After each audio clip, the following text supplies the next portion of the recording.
So Tyler, tell me, what is your disability again? I mean, I know a little bit about it, but I don't really know the specifics of it. Yeah, I have a form of muscular dystrophy called spinal muscular atrophy. So basically, my body doesn't produce a protein that makes my muscles weak, and it's slowly progressive over time. Okay, Yeah. it's slowly progressive over time. Yep. And how does that impact you on a daily basis? I mean, I need help to do most things, get out of bed, eat, shower, use the bathroom. So I need help with most things during the day. Yeah, must be rough. I know with me, like, it's, I wouldn't trade it for the world though. Oh, no, not at all. Say more about that, because I have a similar feeling, and I know we've talked a little bit more Right. about this. I mean, it does make, some relationships harder to generate just by the fact that you have a disability and people aren't comfortable with it, but I've made like some of my best friends because of how I've met people with my disability, and I mean, you can't change that. Yeah. Yeah. So you can't change that, but you're really Wouldn't want to. Yeah. You would, Yeah. Yeah. Okay. What about like? So you need help on a daily basis. You say with pretty much everything. So you have caregivers that come in. Yeah, they come in throughout the day to help me eat, use the bathroom, get dressed, go to bed. Okay, and how does that work? That for me, I have caregivers too. Well, we're kind of similar. We need help with similar things. Right. And with me, it's kind of awkward, and you have to train them in a certain way. And how does that work for you?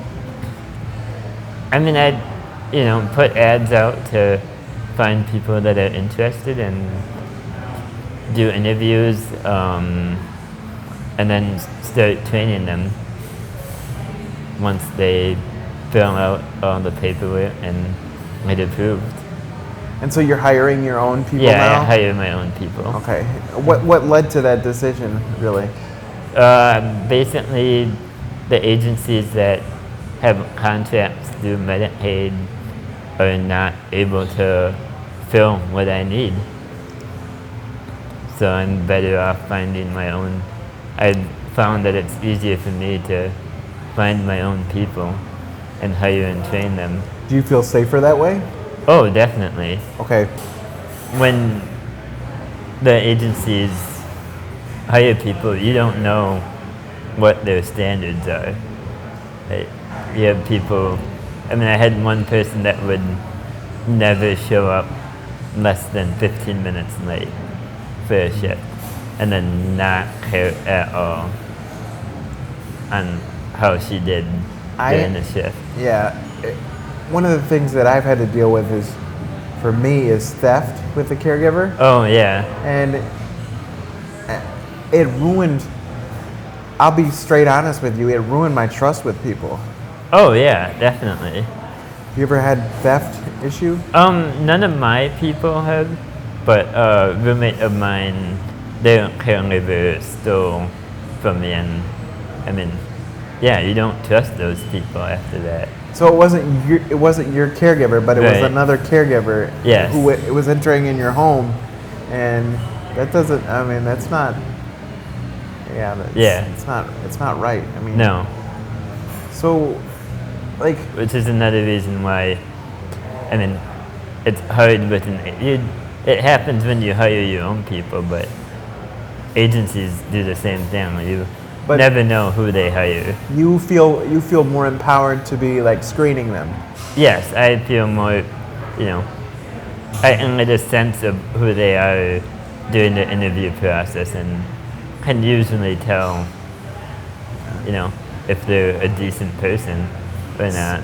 So talk to me a little bit about, you mentioned your agency. Mm-hmm. Wasn't there a time where your caregiving agency, didn't they drop you? How did that work? So yeah, basically they said, we don't have enough staff, we're not providing anyone after this date. which was illegal, and we fought them about it and got them to keep me for a little while. And when that happens, how does it make you feel? You go into full panic mode, like, what do? I don't have anyone, I don't have anyone that I can, like, that's on my staff or anyone that's around that can help me. So it's full panic mode when you have no one that can help you get out of bed or eat during the day. I know that for me, when you realize you don't have any, you realize you don't have anybody or have people that aren't trustworthy, I've gone into full panic attack mode where, like, you start shaking, you can't sleep at night. It's difficult. Yeah. And so you and me have conversated a lot about caregiver stories. Why do you think the caregiving situation is so poor? Like, how does that work? Pay is a huge issue with it. I mean, the average caregiver makes $10 to $12 an hour, and you can easily go to McDonald's and make $15 an hour. So I mean, there's no financial incentive to do this.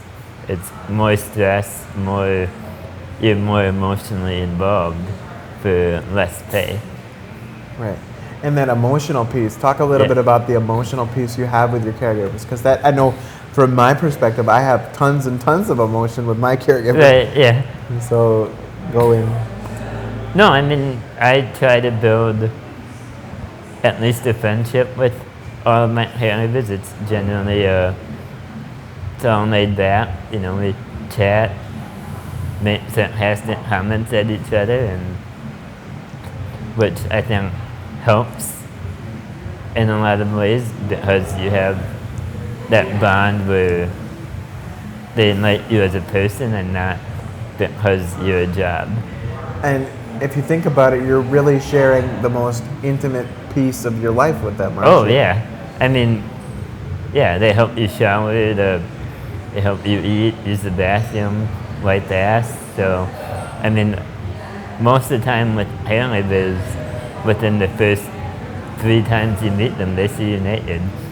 Yeah, and what's that like? I always, to be totally honest, and for me to keep it 100, I feel like kind of like, you know, I'm kind of an exhibitionist by now because I've been naked in front of random people so many times.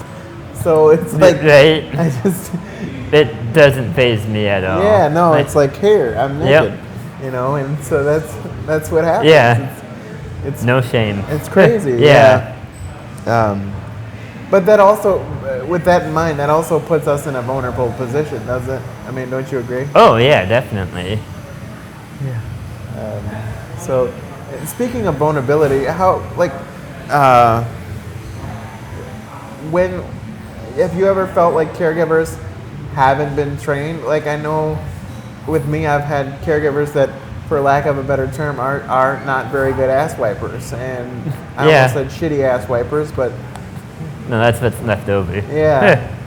So talk a little bit about that. No, I've had the same issue with the agency I had. My caregiver did not do a good job with it. I complained for months about it, and finally they fired him. But, I mean, besides me being dirty at the end of the day, I wonder about their own hygiene. If they can't wipe my ass, do they wipe their own? Right. Sometimes when caregivers wipe ass, I've had them do the old Bob Ross method where there's like a little dash here, a little dash there, but they don't get in there and they don't feel, you know, what they need to do in order to wipe a full on ass, you know, get it fully complete, you know. Yeah. So that's frustrating to me. Mm-hmm. It is. Yeah. And so whatever happened with that situation? I mean, it took months of complaining with the agency, but they finally fired him. Yeah. Mm-hmm. Just a funny story on my end. I actually had a caregiver one time who didn't know how to wipe ass, and it was a bad situation. the person didn't know how to wipe ass, and then like it was one like situation where there was a ton in there, and she's like, let me poke a hole in it and see how much of it comes out. And so that was really embarrassing for me, like Yeah. to have that situation. Oh yeah. Yeah, I mean, I don't know. It's frustrating.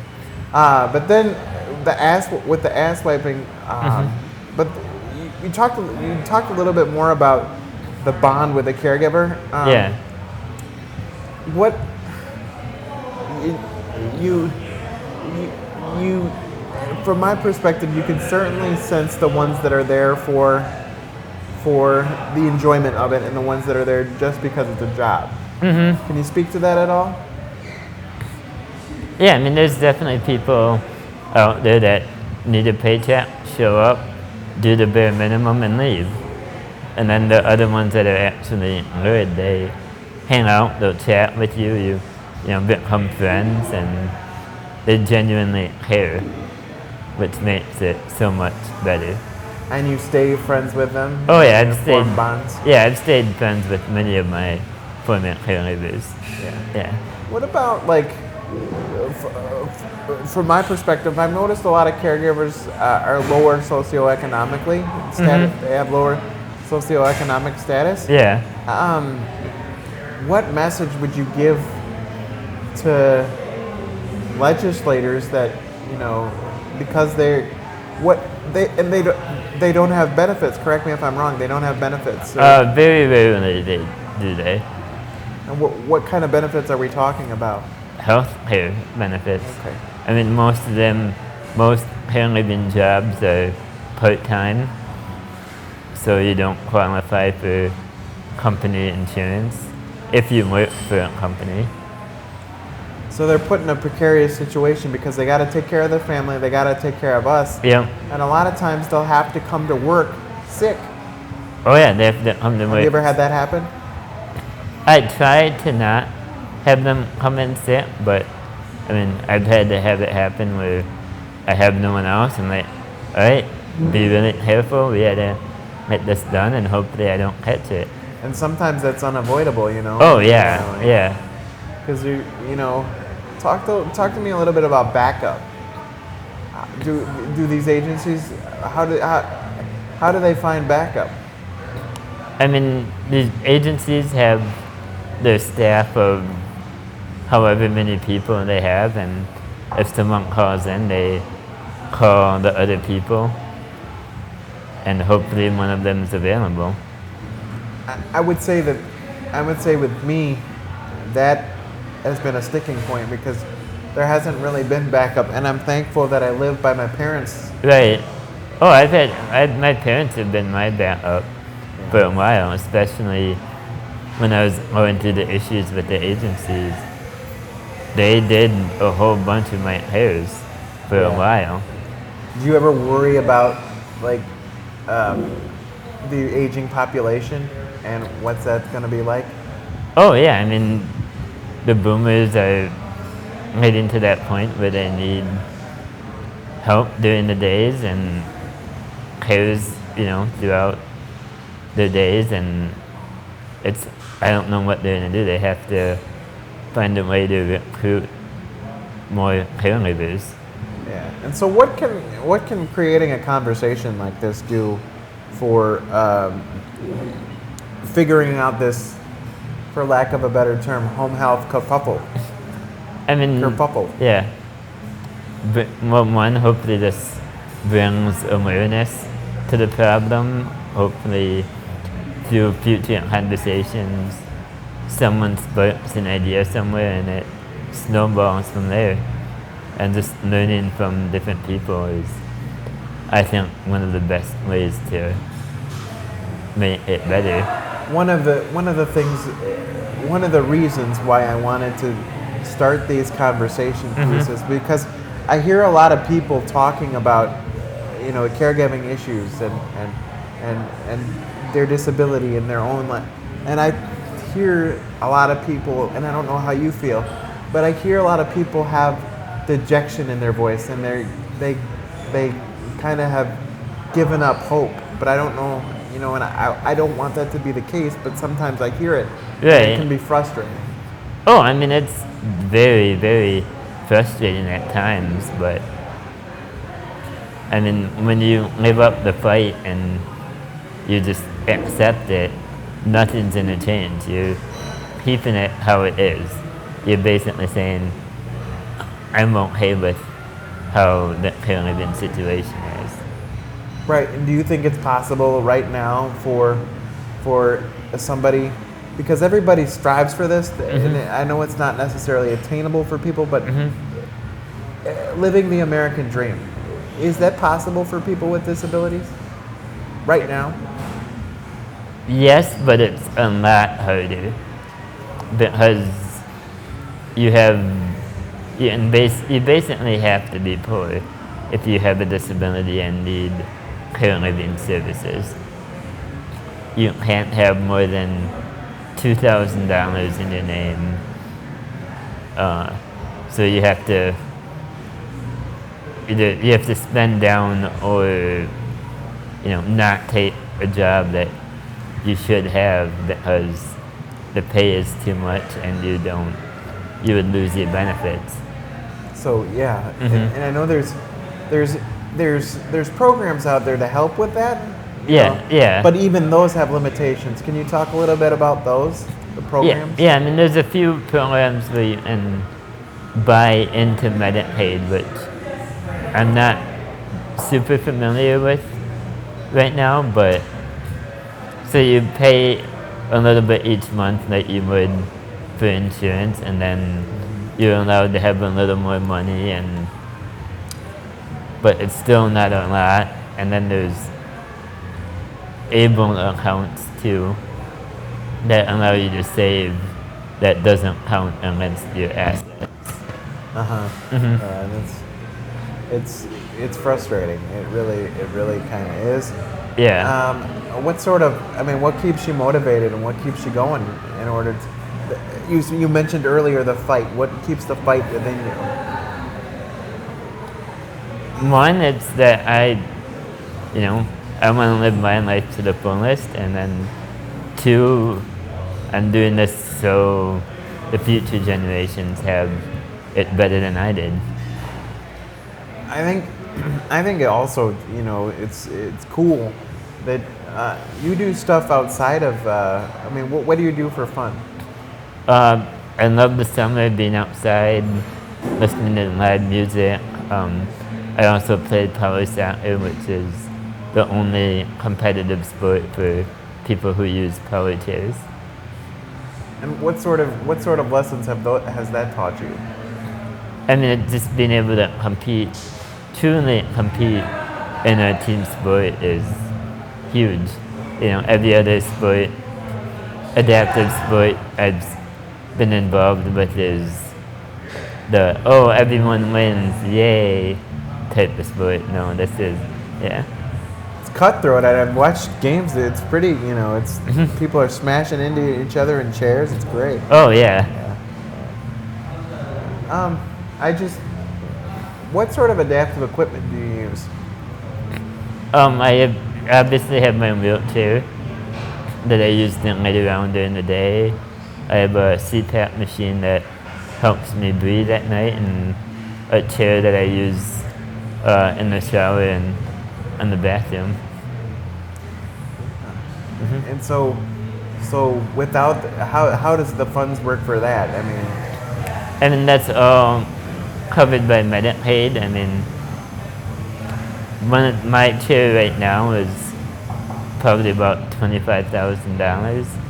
So there's no way you can buy one on your own. You also have an adaptive van. Yes. Can you speak to that? So I have a van that has a ramp and it's wheelchair accessible. I pull in right in the passenger seat and someone drives for me, and that's how I can get around a bunch of places. How is the cost though? The cost can be pretty expensive. I think on top of the cost of a van, it's an extra $15,000. And Medicaid won't cover that? There are some ways to get the adaptation paid for, but either way, the person has to buy the van itself. So that's kind of a sticking point right there, Yeah. at least for me. Yeah. Yeah. What other sticking points do you think are out there? I mean, what that we haven't covered or we haven't talked about today? I know one that I'm thinking of now is transportation. Well, we just talked about the van, but about like the shared ride program that Madison has. Yeah, the paratransit. Yeah. Yeah, I mean, that's nice to have.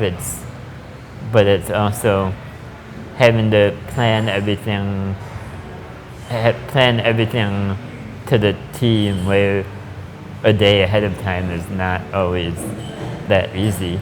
Right. And so typically, a person would who would have a regular, just a person who doesn't have a disability or have limitations can basically go to the store whenever they want. Right. But this is all put on the schedule, Yeah. and that's frustrating. At least And then for me. yeah, that, and then they're not always on time. They don't show up on time. I've had rides that have been an hour late, and there's nothing you can do about it, really. Yeah, hour late. Just from my personal perspective, I have to get up at 6:15 in the morning, and that is to so I can go to work. But my shift doesn't start until 9:30, and because it doesn't matter where I work. If I'm late, I'm going to get an occurrence, and which, I mean, that's the rules. They can't bend it for anybody. But I have to catch a 7:30 bus for a 9:30 shift. That's insane. And that's frustrating to me. So, yeah. Have you ever had instances with a caregiver where you haven't felt safe? Oh yeah, I mean, I've had people that, I mean, not necessarily not safe, but we in town, they do not care. Yeah. I mean, we went over the one that couldn't wipe their ass. Other ones where they don't care, they'll show up no earlier than 15 minutes late, not talk to you. Because the pay is so low, I worry about people, not care, like you said, not caring. Yeah. But also,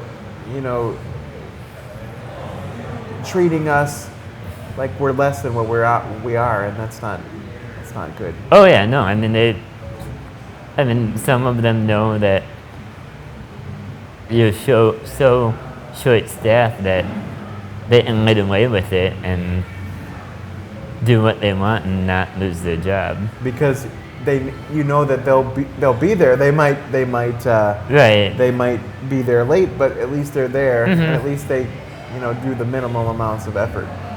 Yeah. And that's frustrating. Is that a fear that you have on the regular, that losing caregivers?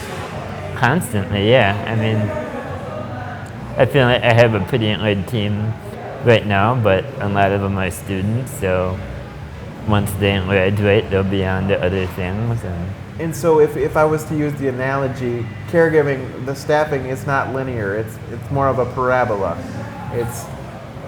And sometimes it's a squiggly line. I'd say it's more of a sine wave. Yeah. Yeah. So it's tough. Yeah. Always changing. I mean, hopefully stable for some periods of time, but you always have to plan ahead. And it can happen fast. Oh yeah, I had one this spring that quit by not showing up and not texting me, and then 3 days later saying that he quit. And wasn't this the one? Wasn't he hired kind of? I mean, he was working through an agency, but wasn't he hired pretty much through you? I mean, no, he was hired to me. He wasn't with an agency at that time. Oh, so yeah. he just You just quit? Yeah. Okay. Wow. And, Yeah. wow. But yeah, just didn't show up. His phone got cut off and didn't bother to try to reach out at all. And you found out from his wife? No, he emailed me 3 days afterwards. Okay. Yeah. And what sort of, I mean, were you pissed? Oh, very. But, when that happens, it's not worth the time to do anything about it. I'd rather put my energy into finding someone better to help me out. Right. I think that's a positive takeaway right now. I think always you in this world right now of home health, you always have to look at the positive spin on things, because if you don't, it'll drive yourself crazy. Oh, so yeah. For you to have that outlook on life is pretty powerful. I mean, you have to, otherwise you just fall into a vicious cycle of how terrible it can be at times. But it's okay to admit it's terrible. Oh, yeah, definitely. And you're in denial if you don't. Yeah. Oh, yeah. I'm all good. Yeah. No, you're not, Yeah. And that's what's so frustrating about it, because I feel like people should have that moment of understanding that this is a fucked up situation. Oh, it very much is, yeah. And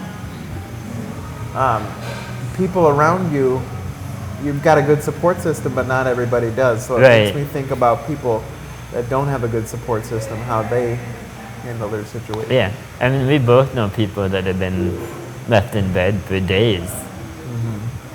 And only because of other friends that they got to eat or do anything in that time. I would say when you're dealing with caregivers, your friends and your family become an extension of that. Oh, yeah. I mean, then in some cases, the caregivers become your family too. Correct.